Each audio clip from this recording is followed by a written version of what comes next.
നമസ്കാരം. Evening business ന്യൂസിലേക്ക് സ്വാഗതം. ആദ്യം പ്രധാന വാർത്തകൾ. യുഎസ് ചൈന വ്യാപാര യുദ്ധം ശക്തമായതോടെ ആഗോള വിപണിയിൽ കുതിച്ച് സ്വർണം. വില ഔൺസിന് $4,200 എത്തി. പൊതുമേഖലാ ബാങ്ക് ലയന ചർച്ചകൾ 2 വർഷത്തിനകം പൂർത്തിയാക്കും. 2027 മന്ത്രിസഭാ വിഷയം അന്തിമ പരിഗണനയ്ക്കെടുക്കും.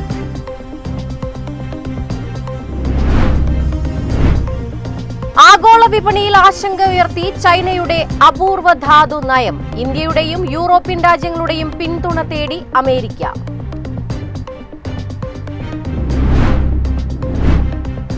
താരിഫ് യുദ്ധത്തിന്റെ പശ്ചാത്തലത്തിൽ ഉഭയകക്ഷി ബന്ധം ശക്തമാക്കാൻ ഇന്ത്യയും ബ്രസീലും. ബ്രസീൽ സംഘം ഇന്ത്യയിലേക്ക്.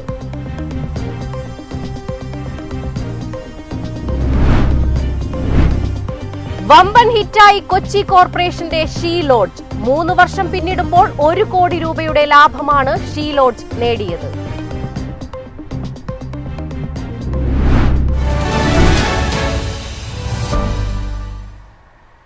വിശദമായ വാർത്തകൾ നോക്കാം.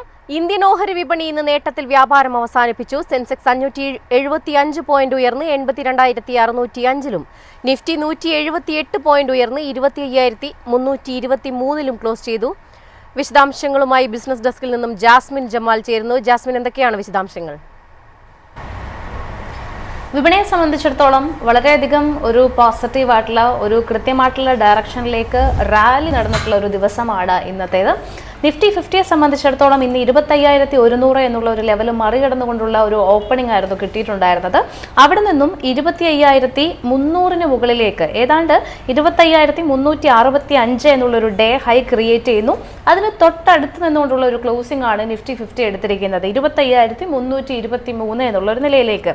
ഏതാണ്ട് 150-ലധികം പോയിന്റുകളുടെ 178 പോയിന്റിന്റെ ഒരു മുന്നേറ്റമാണ് ക്ലോസിംഗ് ബേസിസിലേക്ക് വരുന്ന സമയത്ത് നിഫ്റ്റി രേഖപ്പെടുത്തുന്നതെങ്കിൽ ബാങ്ക് നിഫ്റ്റിയെ സംബന്ധിച്ചിടത്തോളം 300-ലധികം പോയിന്റുകളുടെ ഒരു റാലിയാണ് നമ്മൾ കണ്ടത്. സെൻസെക്സിനെ അപേക്ഷിച്ച് ഒരു അല്പം കൂടി മുന്നേറ്റം കൂടുതലാണ്. 500-ലധികം പോയിന്റുകളുടെ ഒരു റാലി സെൻസെക്സിലും ഉണ്ടായിരുന്നു. ഇനി സെക്ടേഴ്സ് പരിശോധിക്കുന്ന സമയത്ത് കംപ്ലീറ്റ്ലി എല്ലാ സെക്ടേഴ്സിലും ഒരു മുന്നേറ്റമുണ്ട്. എസ്പെഷ്യലി മീഡിയ എടുത്ത് പറയുകയാണെന്നുണ്ടെങ്കിൽ ഒരല്പം ഇടിവ് രേഖപ്പെടുത്തിയിട്ടുണ്ട്. ഒരു 0.5% ഇടിവ് രേഖപ്പെടുത്തിയിട്ടുണ്ട് എന്നുള്ളത് ഒഴിച്ചു കഴിഞ്ഞാൽ ബാക്കി എല്ലാ സൂചികകളിലും ഒരു വലിയ മുന്നേറ്റം നമ്മൾ കണ്ടിട്ടുണ്ട്. ഏറ്റവും അധികം ഇന്ന് എടുത്തു പറയേണ്ടത് റിയൽറ്റി മേഖല തന്നെയാണ്. റിയൽറ്റി മേഖലയ്ക്ക് കീഴിൽ വരുന്ന എല്ലാ സ്റ്റോക്കുകളിലും വളരെ മികച്ച മുന്നേറ്റമുണ്ട്. റിയൽറ്റി ഇൻഡെക്സ് ഇന്നിപ്പോൾ 3% മുകളിലേക്കുള്ള ഒരു റാലിയാണ് തന്നിരിക്കുന്നത്. ഇനി ബ്രോഡർ മാർക്കറ്റിലും ആ ഒരു എഫക്റ്റ് പ്രകടമായിട്ടുണ്ട്. നിഫ്റ്റി IT 0.5% കൂടുതൽ നേട്ടത്തിലായിരുന്നു. അതോടൊപ്പം തന്നെ 1% നേട്ടം FMCG സൂചിക കാഴ്ചവെച്ചിരിക്കുന്നു. ഓയിൽ ആൻഡ് ഗ്യാസ് ഇൻഡെക്സ് 1% നേട്ടം രേഖപ്പെടുത്തിയിട്ടുണ്ട്. എനർജി മേഖലയും ഇന്ന് 0.72% ഒരു മുന്നേറ്റം രേഖപ്പെടുത്തിയിരിക്കുകയാണ്. ഓട്ടോ മേഖലയിലേക്ക് വന്നാൽ ഒരു ഫ്ലാറ്റ് ടു പോസിറ്റീവ് നോട്ടിലാണുള്ളത്. നിഫ്റ്റി ബാങ്ക് ഇൻഡെക്സിന് ഇത്രമാത്രം ഒരു വലിയ മുന്നേറ്റം രേഖപ്പെടുത്താൻ ഏറ്റവും അധികം ഹെൽപ്പ് ചെയ്തിരിക്കുന്നത് PSU ബാങ്ക് ഇൻഡെക്സ് തന്നെയാണ്. 1.67% ഒരു മുന്നേറ്റം നിഫ്റ്റി PSU ബാങ്ക് ഇൻഡെക്സും കാഴ്ചവെച്ചിരിക്കുന്നു. ഇനി ഏറ്റവും അധികം ഇന്നത്തെ മാർക്കറ്റിൽ തിളങ്ങിയത് ബജാജ് ഫിനാൻസിന്റെ ഓഹരികൾ തന്നെയാണ്. 4% കൂടുതലുള്ള ഒരു നേട്ടം രേഖപ്പെടുത്തിക്കൊണ്ടാണ് ഇന്നത്തെ മാർക്കറ്റ് ക്ലോസ് ചെയ്യുന്നത്. ഇന്ത്യൻ ഓഹരി വിപണി ഇന്ന് നേട്ടത്തിൽ വ്യാപാരം അവസാനിപ്പിച്ചിരിക്കുന്നു. വിശദാംശങ്ങൾ നൽകിയത് ജാസ്മിൻ ജമാലാണ്. യുഎസ് ചൈന വ്യാപാര യുദ്ധം ശക്തമായതോടെ ആഗോള വിപണിയിൽ കുതിച്ച് സ്വർണം. വില ഔൺസിന് $4,200 എത്തി. മൾട്ടി കമ്മോഡിറ്റി എക്സ്ചേഞ്ചിൽ വില 1.25 ലക്ഷം കടന്നു. മൾട്ടി കമ്മോഡിറ്റി എക്സ്ചേഞ്ചിൽ സ്വർണ്ണവില 10 ഗ്രാമിന് 1,27,000 രൂപയിലെത്തി റെക്കോർഡിട്ടു. US ചൈന വ്യാപാര സംഘർഷത്തിനു പുറമെ US ഫെഡ് റിസർവ് പലിശ നിരക്ക് കുറയ്ക്കുമെന്ന പ്രതീക്ഷയും മുന്നേറ്റത്തിന് കരുത്തായി. US ഫെഡ് ഒക്ടോബറിലും ഡിസംബറിലും പലിശ നിരക്ക് കുറയ്ക്കുമെന്നാണ് വിപണി പ്രതീക്ഷിക്കുന്നത്. ഇറാൻ എണ്ണ വാങ്ങുന്നതിന്റെ പേരിൽ ചൈനയിലെ റിജാവോ തുറമുഖത്തിന് US ട്രഷറി ഡിപ്പാർട്ട്മെന്റ് ഉപരോധം പ്രഖ്യാപിച്ചതാണ് വ്യാപാര യുദ്ധത്തിന് വഴിവെച്ചിരിക്കുന്നത്. പിന്നാലെ ദക്ഷിണ കൊറിയയിൽ പ്രവർത്തിക്കുന്ന 5 US കമ്പനികളെയും ചൈന കരിമ്പട്ടികയിൽപ്പെടുത്തി. ഇതോടെ ആഗോളതലത്തിൽ വ്യാപാര മേഖലയിലെ ആശങ്ക ശക്തമായി. ഇതോടൊപ്പം കേന്ദ്ര ബാങ്കുകളുടെ സ്വർണം വാങ്ങൽ, ETF-കളിലേക്കുള്ള നിക്ഷേപ ഒഴുക്ക്, ഡോളർ വിനിമയ നിരക്ക് കുറയുന്നത് എന്നിവയെല്ലാം സ്വർണ്ണവിലയെ സ്വാധീനിക്കുന്നുണ്ട്. News desk MyFin TV. പൊതുമേഖലാ ബാങ്ക് ലയന ചർച്ചകൾ 2 വർഷത്തിനകം പൂർത്തിയാക്കും. 2027 മന്ത്രിസഭ വിഷയം അന്തിമ പരിഗണനയ്ക്കെടുക്കും. ആഗോളതലത്തിൽ മുൻനിര 20 ബാങ്കുകളുടെ നിലവാരത്തിലേക്ക് ഇന്ത്യൻ ബാങ്കുകളെ എത്തിക്കാനുള്ള ശ്രമമാണ് കേന്ദ്ര സർക്കാർ നടത്തുന്നത്. ഇതിനായി ചെറുകിട ബാങ്കുകളെ വൻകിട പൊതുമേഖലാ ബാങ്കുകളുമായി ലയിപ്പിക്കും. ഇത് സംബന്ധിച്ച ചർച്ചകൾ 2027 വരെ നീളുമെന്നാണ് ധനമന്ത്രാലയ വൃത്തങ്ങൾ പറയുന്നത്. 2021 പ്രഖ്യാപിച്ച new public sector enterprise policy പ്രകാരമാണ് ബാങ്ക് ലയനം നടക്കുക. ചെറിയ പൊതുമേഖലാ ബാങ്കുകൾക്ക് വൻകിട ലോണുകൾ ഉൾപ്പെടെ നൽകുന്നതിന് പരിമിതികളുണ്ട്.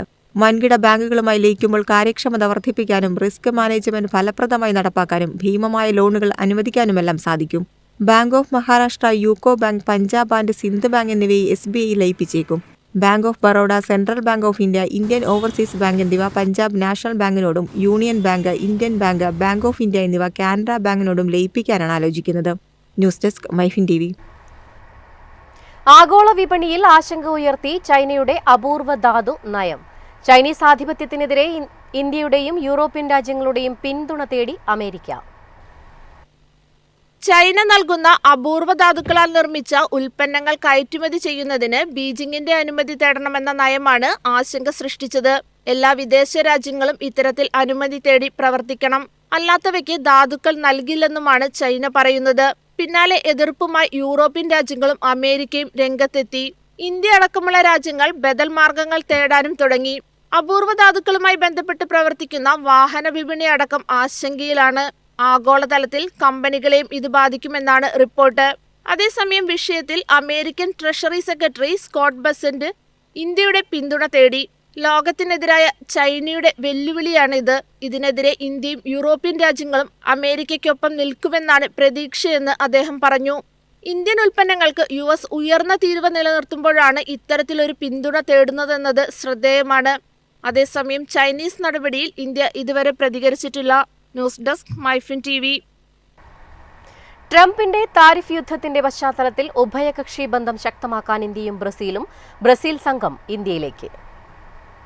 $12 ബില്യൺ വ്യാപാരം 3 ഇരട്ടിയാക്കി ഉയർത്താനാണ് ഇരു രാജ്യങ്ങളും ലക്ഷ്യമിടുന്നത്.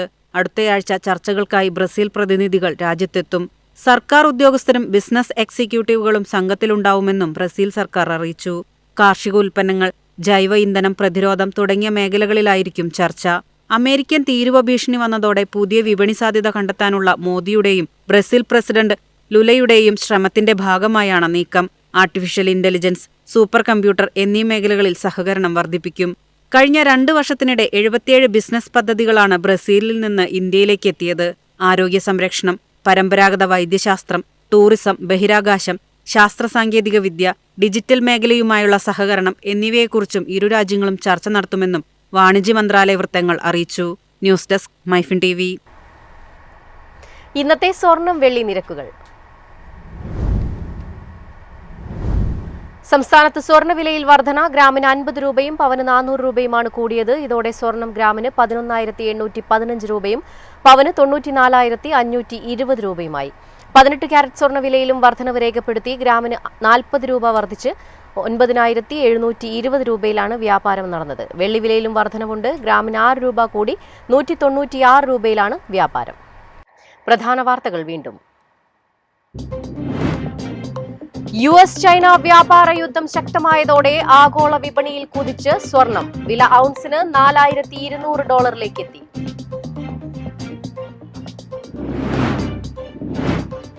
പൊതുമേഖലാ ബാങ്ക് ലയന ചർച്ചകൾ 2 വർഷത്തിനകം പൂർത്തിയാക്കും. 2027 മന്ത്രിസഭ വിഷയം അന്തിമ പരിഗണനയ്ക്കെടുക്കും.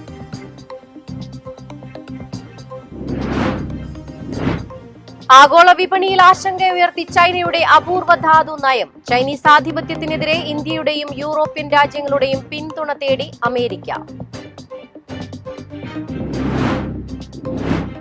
താരിഫ് യുദ്ധത്തിന്റെ പശ്ചാത്തലത്തിൽ ഉഭയകക്ഷി ബന്ധം ശക്തമാക്കാൻ ഇന്ത്യയും ബ്രസീലും. ബ്രസീൽ സംഘം ഇന്ത്യയിലേക്ക്.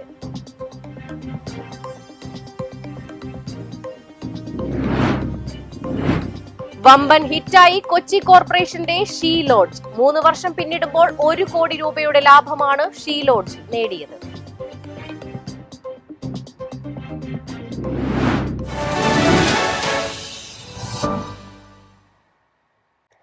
ഇതോടെ ഈവനിംഗ് ബിസിനസ് ന്യൂസ് സമാപിക്കുന്നു. നമസ്കാരം.